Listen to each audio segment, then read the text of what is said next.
Bismillahirrahmanirrahim. Assalamualaikum warahmatullahi wabarakatuh. Alhamdulillahirrabbilalamin wabihi nasta'in wa ala umuri dunya waddin. Wassalatu wassalamu ala asrofil anbiya'i wal mursalin wa ala alihi wa sahbihi ajmain, amma ba'du. Al-Mukarramah Ad-Doktora Helna Nelis MPD.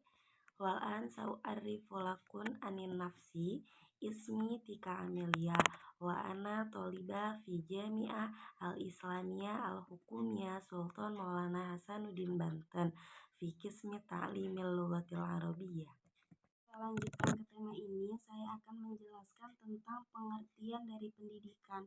Pendidikan adalah proses pemartabatan manusia menuju puncak optimasi potensi yang kognitif, efektif, dan psikomotorik yang dimiliki. Atau pelajar, kita harus memiliki potensi yang bagus, efektif dari segi sikap juga yang bagus, psikomotorik yang dimiliki juga harus bagus. Nah, sebagai pelajar atau mahasiswa, kita pasti memiliki tujuan belajar. Salah satu contohnya adalah kita ingin mengangkat derajat orang tua, kemudian kita ingin menjadi orang yang lebih sukses dari orang tua kita. Nah, karena kita sudah mempunyai itu cita-cita tersebut, maka kita harus tahu bagaimana sih caranya dan bagaimana sih kita bisa disebut sebagai pelajar yang berhasil dan memiliki ilmu yang manfaat. Nah, salah satu caranya adalah kita harus mencari teori atau pengetahuan sebanyak-banyaknya yang kemudian kita terapkan di kehidupan kita sehari-hari. Nah, setelah kita bisa menerapkan ilmu kita di kehidupan kita sehari-hari, maka kita bisa dikatakan orang yang berilmu. Nah, setelah kita dikatakan orang yang berilmu, maka kita akan Allah angkat derajatnya sesuai dengan janji Allah yang terdapat pada surat Al-Mujadalah ayat 11. Kita akan membahas tentang landasan dan asas-asas pendidikan. Apa itu landasan pendidikan? Landasan pendidikan adalah sebuah asumsi yang menjadi dasar atau titik tolak dalam rangka praktek pendidikan.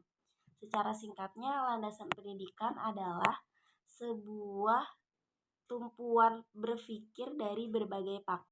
Asas pendidikan adalah sebuah pendapat dari salah satu ilmuwan. Contohnya, kita berbicara tentang asas pendidikan menurut para ilmuwan yang berbeda-beda. Mengapa demikian? Mengapa bisa menimbulkan banyak pendapat dari para ilmuwan? Karena setiap ilmuwan juga memiliki ilmu yang berbeda-beda. Nah, landasan pendidikan juga memiliki 5 macam landasan. Yang pertama adalah landasan filosofis, yang kedua adalah landasan sosiologis, yang ketiga adalah landasan kultural, yang keempat adalah landasan psikologis, dan yang kelima adalah landasan iptek atau ilmiah dan teknologi. Berkaitan dengan landasan pendidikan, sebagaimana kita ketahui bahwasannya UNESCO lah yang menaungi lembaga pendidikan di seluruh dunia. Nah, ada 4 pilar atau 4 landasan menurut UNESCO. Yang pertama ada learning to know atau belajar untuk tahu. Contohnya, kita mengetahui bahwasannya hemat adalah pangkal kaya, tapi kita masih suka boros. Nah, seharusnya jika kita sudah mengetahui itu, maka kita harus melakukannya atau mengamalkannya, karena hanya tahu saja itu tidak cukup. Dua, ada learning to do atau belajar berbuat, yaitu kita melakukan apa yang telah kita pelajari di kehidupan kita sehari-hari. Nah, sebagaimana kita ketahui, apabila kita telah belajar atau tahu, maka seharusnya kita melakukannya, karena dipelajari saja itu tidak cukup. Ketiga, ada learning to live together atau belajar untuk hidup bersama.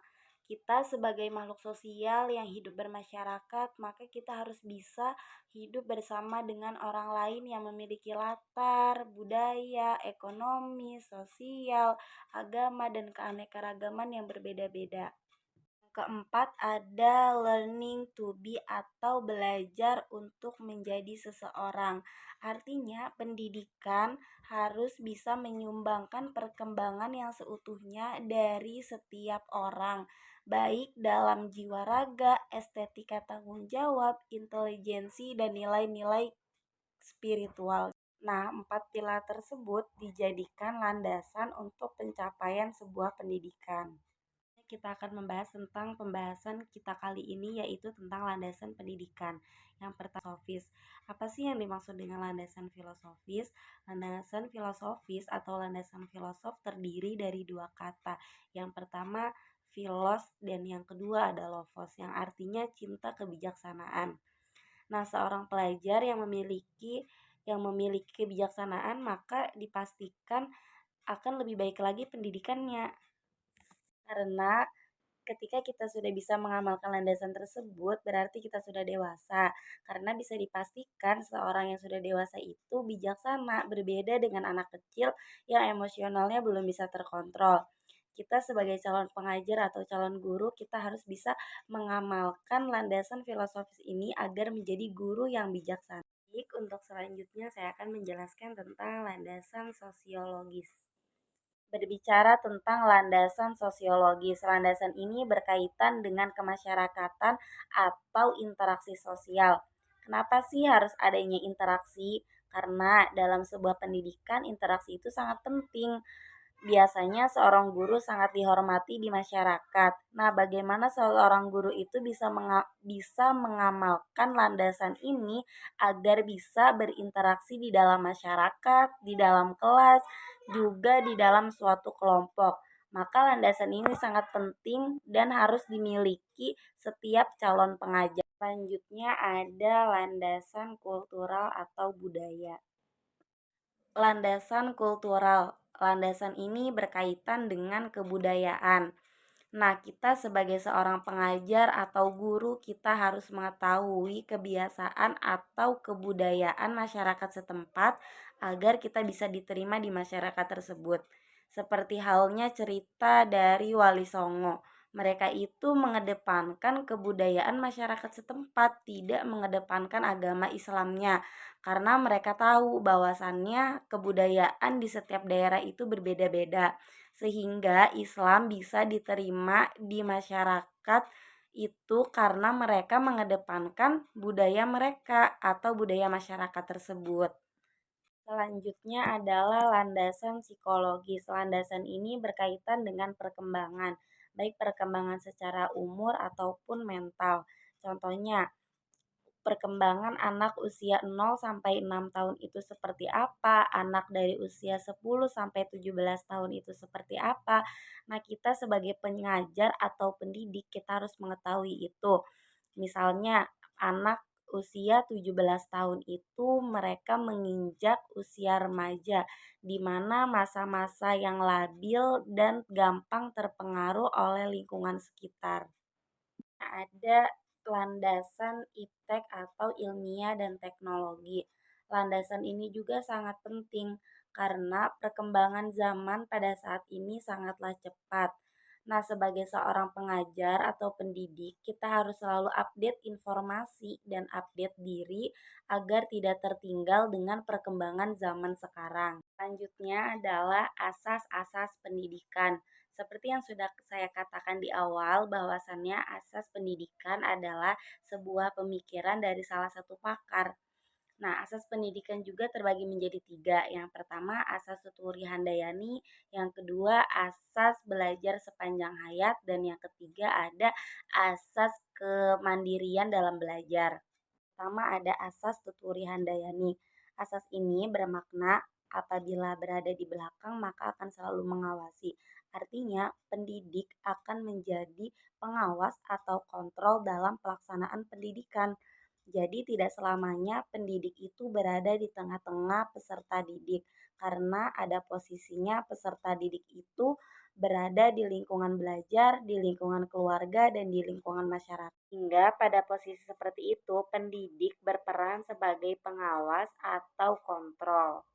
Selanjutnya ada asas pendidikan sepanjang hayat. Ini sebagai acuan bahwa belajar tidak hanya berada di pendidikan formal seperti SD, SMP, dan SMA, melainkan pada pendidikan nonformal dan informal. Jadi adanya asas ini menandakan bahwa pentingnya belajar sepanjang hayat dan tidak berhenti ketika kita wisuda dan telah menyelesaikan sekolah saja. Kemudian ada asas kemandirian dalam belajar yang bermakna kesadaran peserta didik untuk mengikuti pendidikannya. Artinya, peserta didik tidak karena kontrol belajarnya, melainkan karena sebagai tanggung jawabnya. Belajar mandiri ini bukan berarti belajar secara individu, melainkan kesadaran masing-masing untuk mempelajari suatu hal, baik secara individu atau kolaborasi. Inilah yang dimaksud dengan asas kemandirian dalam belajar. Selanjutnya ada penerapan asas-asas pendidikan dalam kegiatan pembelajaran. Yang pertama adalah keadaan yang ditemui. Ada beberapa keadaan yang ditemui. Salah satunya adalah peserta didik diberi kebebasan untuk memilih kejuruan yang diminatinya. Kedua, ada permasalahan yang dialami. Yang pertama ada masalah peningkatan mutu pendidikan dan yang kedua ada permasalahan peningkatan relevansi pendidikan. Nah, salah satu contohnya adalah upaya pemerintah untuk memperluas kesempatan pendidikan semakin meningkat. Sebagai buktinya, setiap tahun peserta didik selalu bertambah. Yang terakhir ada pengembangan penerapan asas-asas pendidikan. Di sini siswa menjadi penentu akan keberhasilan pendidikannya dan guru sebagai fasilitator yang mendukung siswa untuk mengembangkan kemampuannya secara optimal. Inilah pemaparan dari saya tentang landasan dan asas-asas pendidikan. Semoga apa yang telah saya sampaikan bisa bermanfaat bagi semuanya. Terakhir, billahi taufiq wal hidayah. Wassalamualaikum warahmatullahi wabarakatuh.